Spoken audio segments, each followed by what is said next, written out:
All right, so let's talk about stoicism. Stoicism is something that has been pushed hard in the male community, right? To be masculine, you need to be stoic. And do I agree with this concept to a certain extent? Yes. But the way that it's pushed, I don't agree with, right? Because the reality is, stoicism in its essence is basically you being constant in a state of uncertainty, in a state of just moving variables, chaos, you being calm in a state of chaos. That is essentially what stoicism is. It's not letting life basically dictate where you go. You have the control of life to a certain extent. We can't control all of life, but we can control how we react to certain things that happen in life. That is essentially what stoicism is. How do you keep your emotional cool when things go bad, when there's chaos around you? Now, what manosphere, all those guys, what they say is you have to be emotionless. You can't show excitement when something truly excites you. You can't show sadness when something's genuinely sad. They're trying to turn you into like a non-human. You become a worm. Like, why would you want to do that? Why would you want to get to a point where you show zero emotions? People even move that towards relationships. A lot of guys in their relationships, they're like, oh, this is what the manosphere tells you, right? They're like, Oh, when she does something, when you're happy, when you're excited, don't show it at all. Just be stoic. Be stoic and deepen your voice. Deepen your voice like this.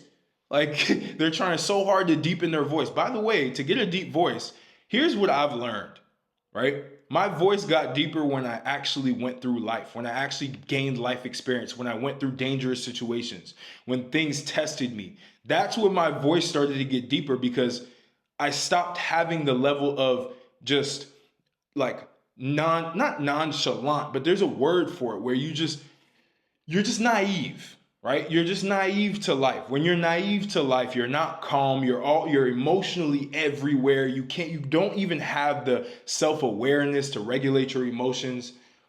That's when you have a problem.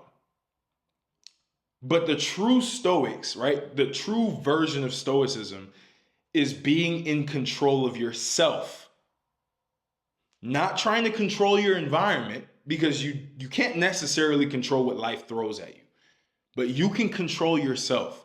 You can control your urges, right? You can control things that you want, things that you know is not going to be good for you. That is genuinely stoicism, right? Being able to say no to desires that are actually going to harm you. Stoicism is not standing there like a brick wall, and if your girlfriend says something that's interesting or says something that's funny, you don't like, haha, that was very funny. That's what they're teaching a lot of you guys. They're teaching you to be just brick walls, like, haha, that was funny. Oh, I want to have sex. Oh, I love you. You're amazing. Oh, no, that's not stoicism at all. Like, at all. And I hate that people actually make it seem like it's this emotionless thing. Stoicism actually is deeply emotional. Whether you believe that or not, Stoicism is being able to delve deep into your emotions and being able to control it. Now, I believe Stoicism is actually important in modern society, especially with men, because if we're not able to control our emotions, we can actually destroy things around us. Like, do you see a lot of the guys who are like school shooters that go out and do like wild mass shootings? That happens because they're not regulated in their emotions. See, as men, we experience significant anger.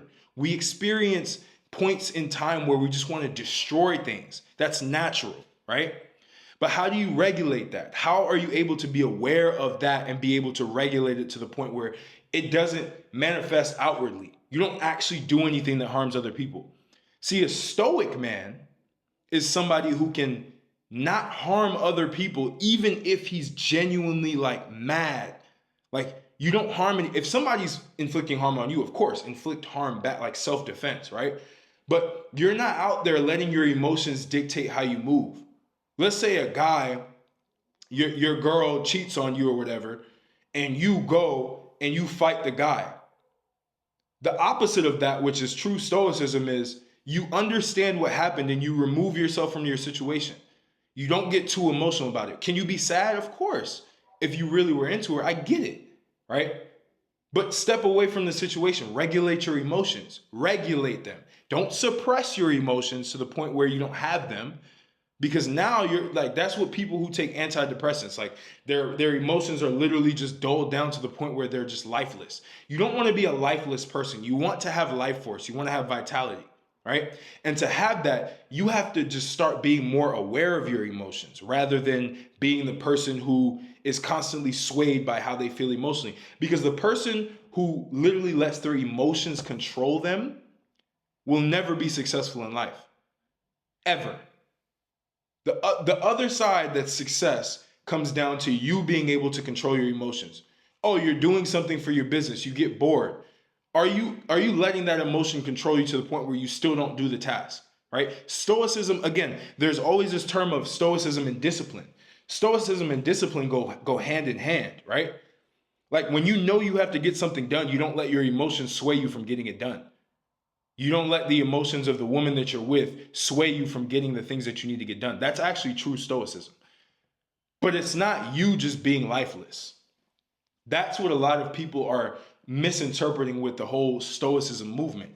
The stoicism movement was created by, I believe, Marcus Aurelius to essentially help you understand life and how you can move through life. It was almost like a manual of how you can move through life. Do you think Marcus Aurelius was just sitting there like, just, yes, this is me, my name is Marcus Aurelius? No, he was a charismatic emperor, right? Like he wasn't somebody who was just sitting there. You have to show your emotions in certain things. You have to be able to laugh and find joy in things. You're not going to sit there and just be flatlined emotionally. That's just not how human beings should function. You as a man, you shouldn't function like that. You should function in the way that when bad things happen, you can still pursue what you're trying to do and not be wavered by those bad things happening. It doesn't stop you from progressing, right? That's true stoicism. Meditation, does that help? Absolutely. It helps you become more aware of your emotions and your thoughts. That's why I like meditation. Not even on the esoteric side or the spiritual side, like for genuine discipline of my thoughts, being able to regulate my thoughts. So the reason why you should learn stoicism or dive into that philosophy is because it's going to help you be more disciplined in life. And in turn, your life is going to look a lot better. When bad things happen that you don't expect, you're not going to panic and it's just going to put you in a frenzy. There's a book that I was reading called Reality Transurfing, and it talks about paradigms, right? It talks about how, not paradigms, it talks about pendulums, right? Pendulums that go like this. And most people get swayed by these pendulums. And pendulums are basically just like events or very strong movements that occur. Like, for example, the news is a pendulum, right? News will feed you negative information so that you can be emotionally charged so that that pendulum can continue to get stronger and stronger and stronger. Somebody who's trying to influence you is basically a pendulum that is basically feeding off of your emotional discharge. So you want to be able to regulate your emotions to where you're not negatively influencing things to get worse and worse and worse and worse and worse. You want to be able to control the pendulum. This is what Reality Transurfing talks about. If you haven't read that book, read that book. That book will change your whole perspective on life, on mindset, on how life actually works. It's very interesting, right? Another thing it talks about is excess potential, right? Excess potential basically means that your energy, which is honestly, emotions are just energy in motion, right? So your energy that you're putting towards something, if you're highly emotional on that thing, life has to have a balance. So when life has to have a balance, it will literally give you the opposite just so it can balance out that excess potential that you put on that thing. So for example, because I know a lot of you talk about like women and stuff like that. If you're putting too much excess potential, too much excess emotions towards a woman, then the thing that you want with that woman, the opposite's going to happen, aka she doesn't want to talk to you, aka she's repulsed by you and she doesn't even want to have a conversation with you if you meet her. The reason for that is because your excess potential is on the woman. You've put her on a pedestal, right? So you want to be able to stay emotionally grounded to the point where you're not putting excess emotions onto any specific thing that you want, any goal that you want. It's the law of detachment. It's the same thing, right? Detaching yourself from the outcome. Because that's what stoicism is, detaching yourself from outcomes. Because once you attach yourself into an outcome, you become extremely emotionally invested in that outcome. And when you become extremely emotionally invested in an outcome, the possibilities of that outcome happening are very slim, because when little things happen, you'll be so emotionally volatile that you'll throw yourself off course. Right? So you have to understand that it's all about emotional regulation, not about emotional suppression. There's a difference. You have to regulate how excited you get. I mean, you don't want to sound like a little, oh my God, Sharon, I'm so excited. That's Billy, right? Billy. Billy, and Sharon, I'm so excited for this thing. Oh my God, oh my God, oh my God. That just turns people off, man. Like, you have to be like, man, this is exciting. I can't wait for this. You can show some level of excitement, but don't go over the top, over the moon, to where you're like this like balloon that just like, you know, like helium, when like you suck on the balloon pause and like you have the helium. Like, you don't want to be that person. You want to be a person who's calm, right? You can be calm. You can have calm joy. You can have calm sadness. You can have calm discipline. You can have calm ferociousness, right? Another thing too, because obviously I'm in fitness and I do that. I train a lot. Stoicism applies in the gym. It applies to martial arts and fighting as well, right? You have to be able to regulate your emotions, regulate how you react to your surroundings. In martial arts, you may have your hands up and someone may hit you with a hook that you weren't ready for. And now you're so emotional that you get mad and you start throwing punches and you lose your technique and the person knocks you out because it was just a clean shot, right? So you have to be emotionally regulated there. So that way you don't have many vulnerabilities.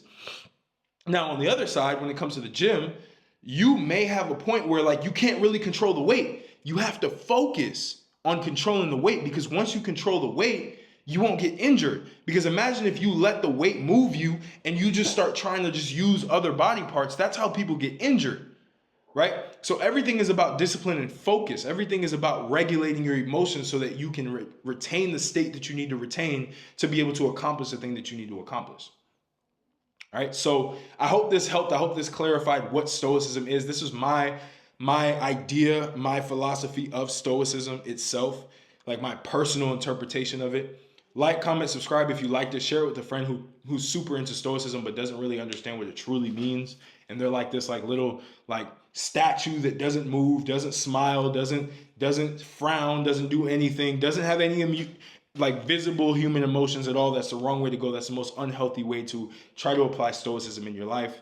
If you're interested in one-on-one coaching when it comes to masculinity, link is in the description. You can either apply or you can book a one-on-one call with me, a paid one-on-one call to go over some of the things that you're going through. We can come up with a game plan and give you action steps to move forward. That will be the link in the description as well. Again, if you want more of a long-term engagement, you want a real program to be able to give yourself, to be able to grow in your masculine frame, fitness, dating, confidence, everything, all of that program, you can apply for that program as well. If you're interested in personal branding, right? If you're interested in building your personal brand, you have to have a skill set though. You have to have a skill set that you want to teach other people, or you have to have an existing business. I don't want to work with people who just want to do it for fun and express themselves. No, this is a business, right? If you want to have a personal brand to boost a business or a skill set that you have to get more clients, link is in the description as well. You can join the school community. That will be something that I provide as well. So I appreciate you, and I will catch you on the next video, fellas.